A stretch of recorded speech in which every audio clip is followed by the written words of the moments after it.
শুনলে অবাক হবেন, শুধুমাত্র একটি বাচ্চার জন্য পুরো একটা রেলওয়ে স্টেশনকে চালানো হতো। জাপানের একটি ছোট্ট রেলওয়ে স্টেশন কামিশিরাতাকি, যে রেলওয়ে স্টেশনকে জাপান গভর্নমেন্ট সিদ্ধান্ত নেয় পুরোপুরিভাবে বন্ধ করে দেবে।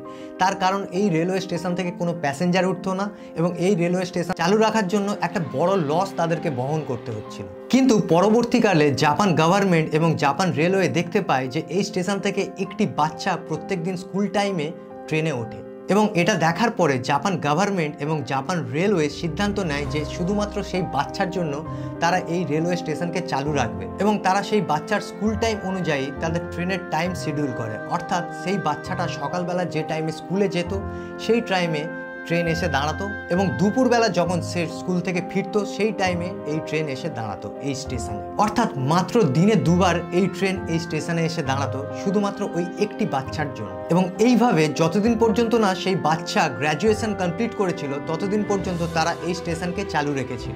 এবং 2016 সালে যেদিন তার গ্র্যাজুয়েশন কমপ্লিট হয়েছিল সেদিনকে এই স্টেশনকে তারা পুরোপুরি বন্ধ করে দিয়েছিল। এটা অ্যাকচুয়ালি পুরো বিশ্বের কাছে জাপান একটা এক্সাম্পল সেট করতে চেয়েছিল যে এডুকেশন কতটা ইম্পর্টেন্ট এবং কোনো একটা মানুষকে এডুকেশন দেওয়ার জন্য একটা সিস্টেম কতটা অ্যাগ্রেসিভ হতে পারে। উল্টো দিকে আমাদের দেশ বা আমাদের রাজ্য মানুষকে আনএডুকেটেড করে রাখার জন্য তারা উঠে পড়ে লাগে। তারা মনে করে মানুষ যদি এডুকেটেড হয়ে যায় তাহলে তাদের সব কিছু ফাঁস হয়ে যাবে। সেই কারণেই হয়তো জাপান এতটা উন্নত আর আমরা এতটা পিছিয়ে আছি। আজ ছাড়ুন, বাদ দিন, আমাদের ভবিষ্যৎ তো এমনিতেই অন্ধকারই।